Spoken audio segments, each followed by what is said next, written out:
Purtroppo parecchie gestanti hanno avuto qualche guaio, peraltro abbiamo, adesso non so se lo posso dire, ma non ci sono i dati, insomma, in un ospedale del Veneto abbiamo anche un neonato da madre Covid, peraltro negativizzata, poi dopo un po' partorito, adesso abbiamo un neonato che da quello che mi hanno detto è Covid, è in terapia intensiva. Un neonato positivo al coronavirus è ricoverato in gravi condizioni nel reparto di terapia intensiva dell'ospedale di Padova. Quello del vaccino anti-Covid alle donne incinta è un tema delicato per il quale, ha rilevato Zaia, inizialmente si sono sentite indicazioni contrastanti. Il tema delle donne in gravidanza è un tema che non ci porta a dire lo sapevate.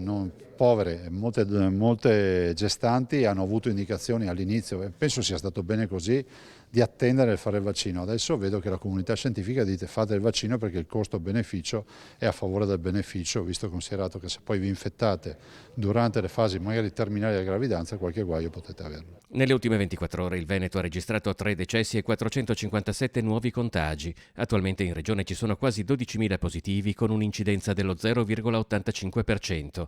Dati che hanno fatto lievemente crescere la pressione sugli ospedali e si legge in questo senso la delibera di giunta che rinnova la facoltà dei direttori generali delle aziende sanitarie all'acquisizione di prestazioni esterne. Doverosa, visto considerato che abbiamo 500.000 prestazioni in arretrato, perché il Covid, ricordiamo, non fa danni solo alla salute di chi se lo becca e magari finisce in ospedale o si ammala o ha ancora gli esiti del Covid, ma c'è anche chi non ha avuto il Covid ma ha avuto danni da Covid. Iniziata la campagna vaccinale per la terza dose nei soggetti fragili, Zaia ha parlato anche di una pianificazione per le persone che hanno un'età superiore agli 80 anni. Gradualmente poi il vaccino sarà allargato a chi lo desidera.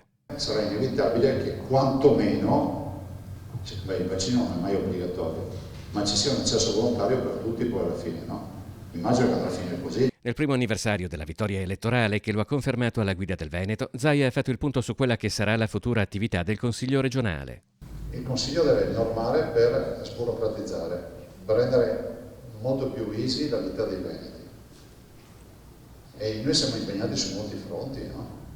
Pensate ai fronti ambientali, pensate al fronte dei lavori pubblici enorme, insomma. Vedo anche dalla riunione che abbiamo fatto ieri, vedo che insomma, questo è l'intendimento che vogliamo portare avanti.